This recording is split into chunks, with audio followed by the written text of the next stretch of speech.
Welcome back to the show, you beautiful people. This is the Empathy is Manner show. Empathy is Manner. And this is the show where I share with you my views on how we can make empathy bring you value, how you can make encouraging positive thinking, building communities, building relationships, stepping into other people's shoes, and living their life and understanding how they feel, what pains that they go through, sharing everyone's, I don't want to make it seem like we don't have our individual problems. We all have our individual goals, our aspirations, our challenges. But I think that as a community, as a society, as a country, as a global village, we all share that universal consciousness, and it's important that each one of us play our little part to spread that tentacle, if you may, to get us in the right path. There's been that saying that be that change that you wish to see in the world.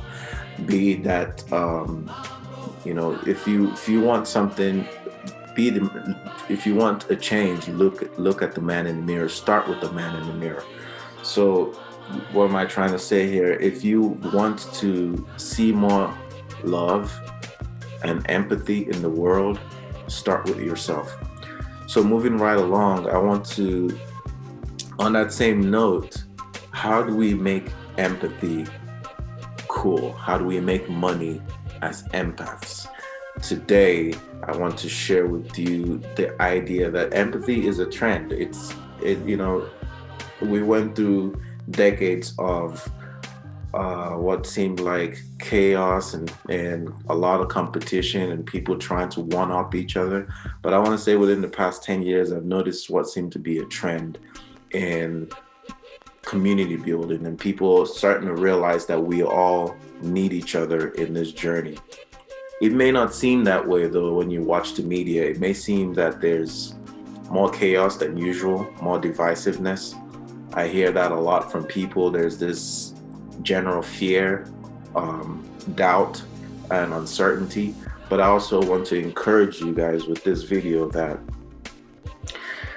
yes, there may be a lot of divisiveness and a lot of violence and people not trusting others and people generally fearful of the unknown.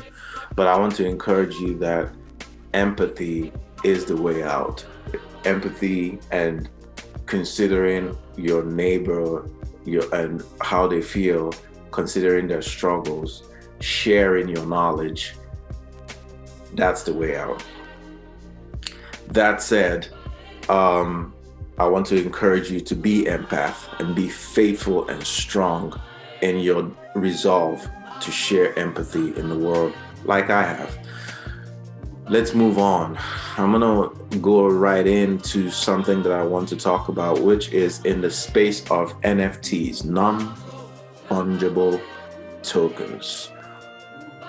And with that said, I'm going to share my screen here so that we're looking at the same thing together.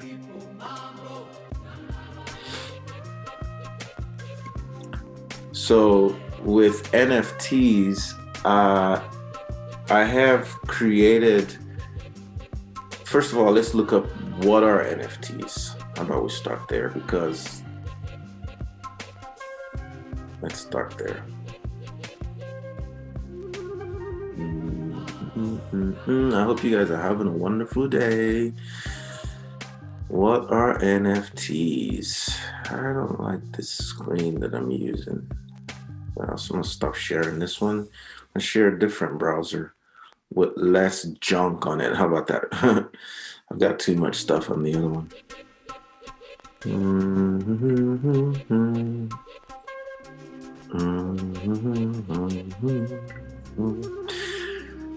All right. Get this out of the way.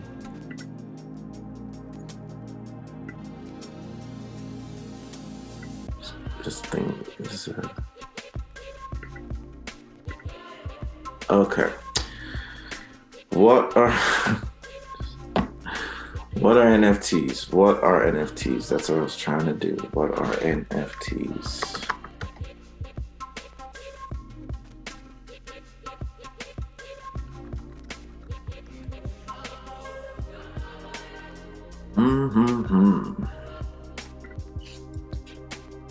NFTs, according to CNBC, from art to sports, trading cards, people are spending millions of dollars on digital collector's items. These crypto collectibles, known as NFTs, have exploded in popularity lately. So what are NFTs? That's what we want to know.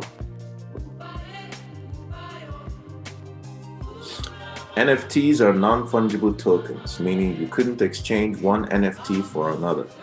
That run on a blockchain network, a digital ledger that records all transactions of cryptocurrencies like Bitcoin.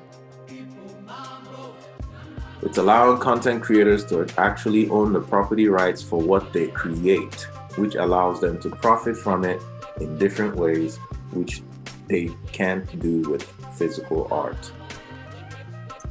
Okay, so that said, how do you create NFTs? One of the ways to create NFTs is through atomichub.io.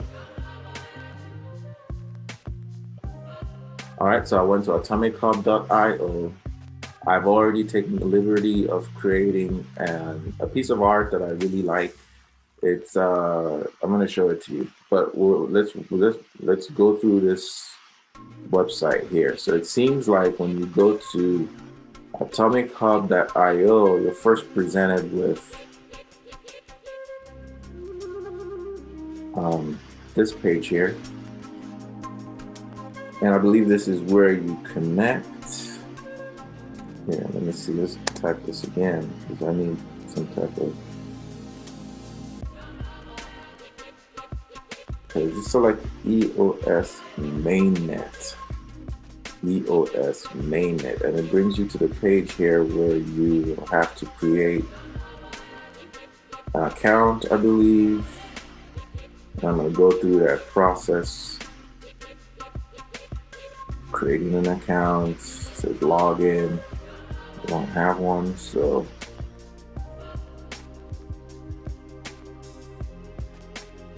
let's see. NFT creator.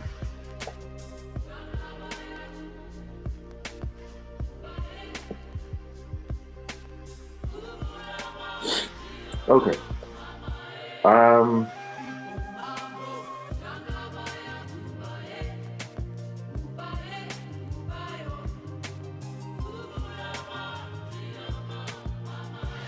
All right, so we're gonna create an account with Atomic Hub.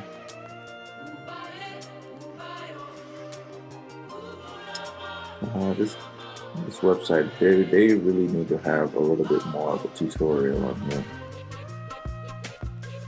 It goes right into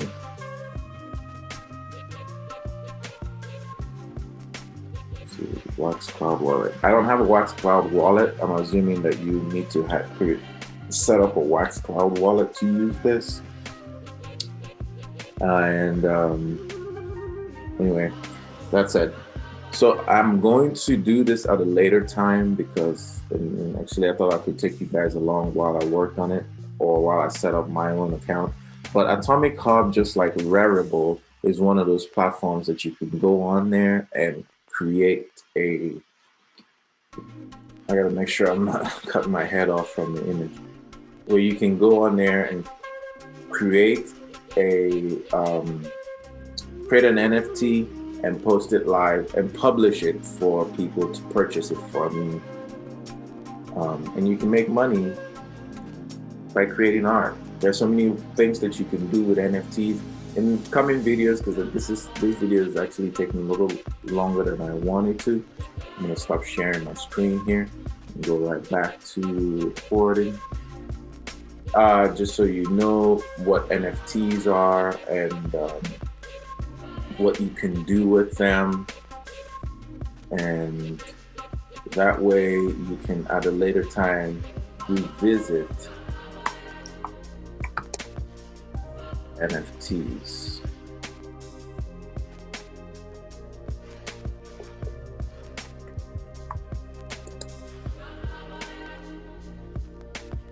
Okay.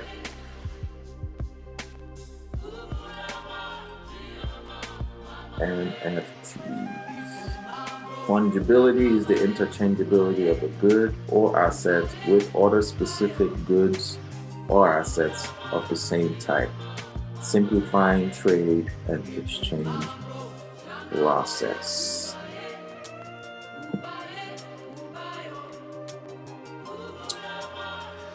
Okay, key takeaways, and this is from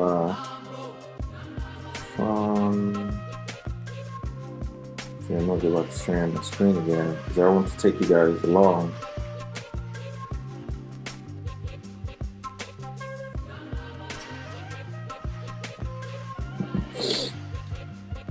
Fungibility is the ability for a good or assets to be readily interchanged for another of like kind. Like goods and assets that are not interchangeable, such as owned cars and houses, are non-fungible. Money is a prime example of something fungible, where a dollar bill is easily convertible into 4 quarters or 10 dimes, etc. Again, so when you hear the word non-fungible tokens, it's basically stating that that particular asset or good cannot be interchanged with other individual good or assets that are of the same type. Unlike a dollar bill, you can change the $1 bill with 4 quarters or 10 dimes, but non-fungible tokens or non-fungible assets, you can't replace them. Like a car, you can't switch out the same car with another car. You can't switch out a house. Those are non-fungible tokens.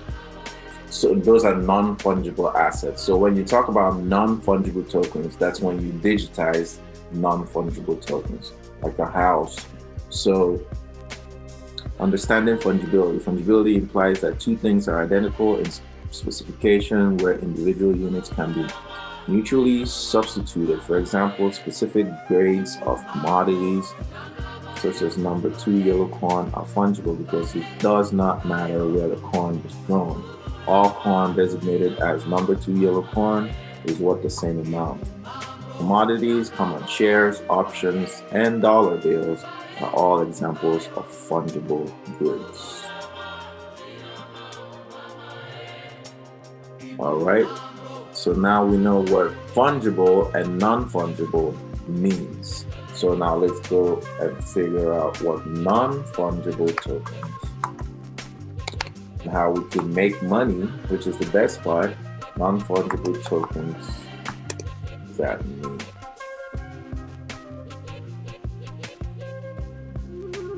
It's always interesting when you're looking for something. It's hard to come back. All right, let's see. Here, I'm gonna just Google it. How about that? It shouldn't be that hard to find.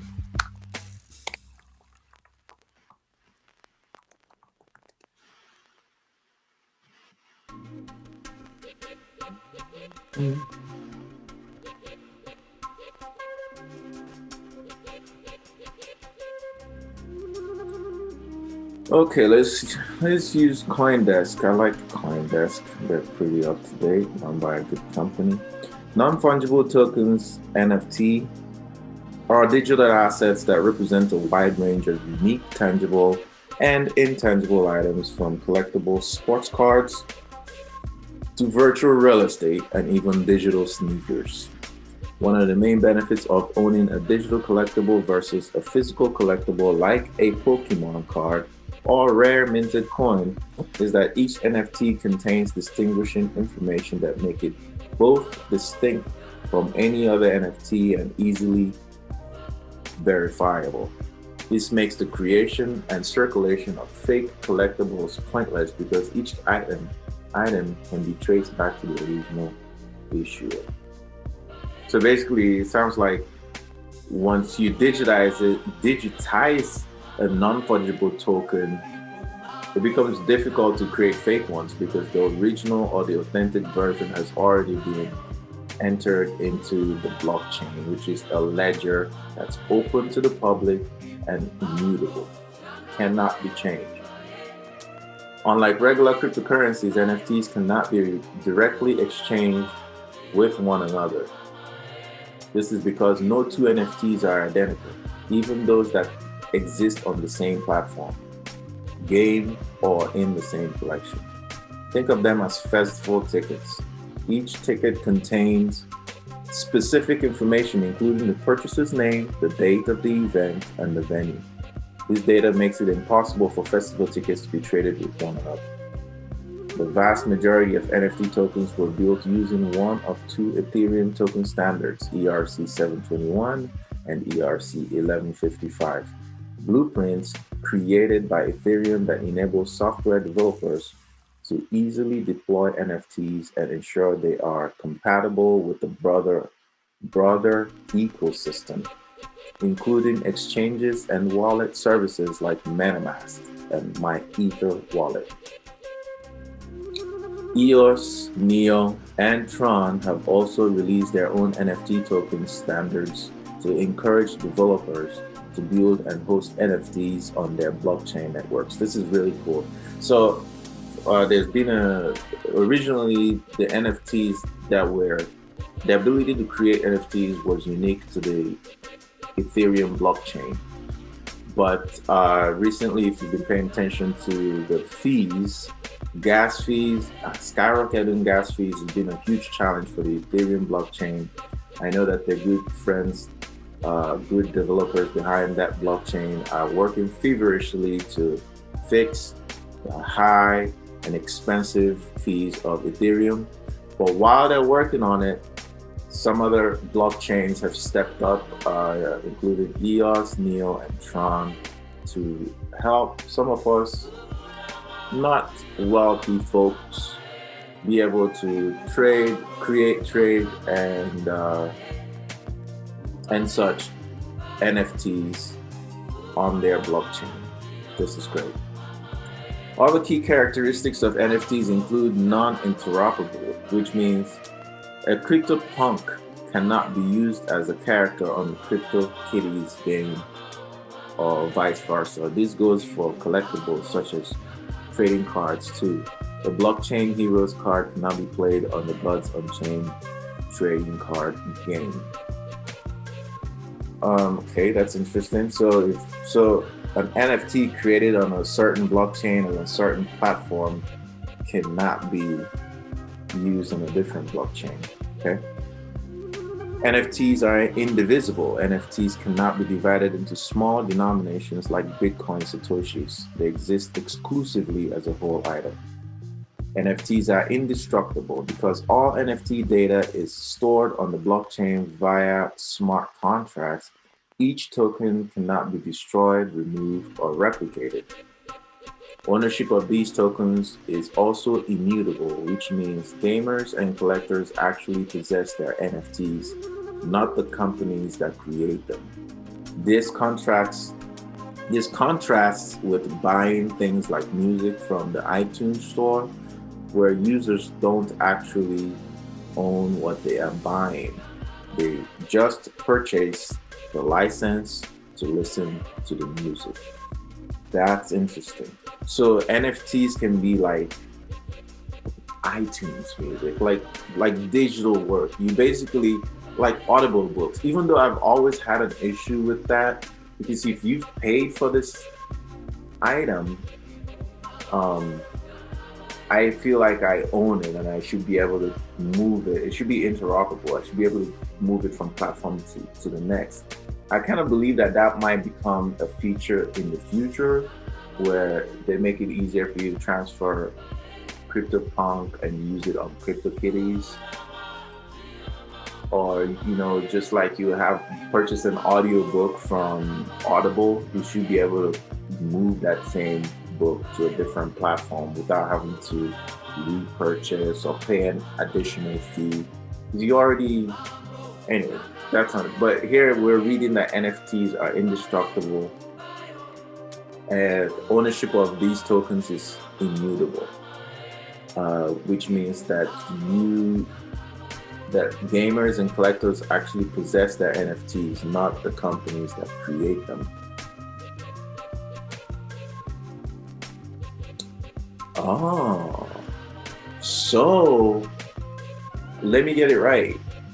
Actually, when you purchase NFTs, you, the creator or the person or the collectors, you actually own these NFTs, unlike Audible books where you don't own them and you're just renting to use them or being licensed to use them. That's really cool.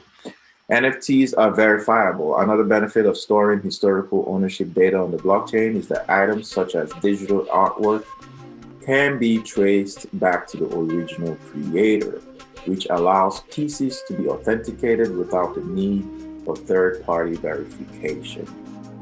So why is this all important? NFTs have become hugely popular with crypto users and companies alike because of the way they revolutionized gaming and collectibles space. Since November of 2017, there has been a total of $174 million spent on NFTs. Okay. Thanks to the advent of blockchain technology, gamers and collectors can become the immutable owners of in-game items and other unique assets, as well as make money from them.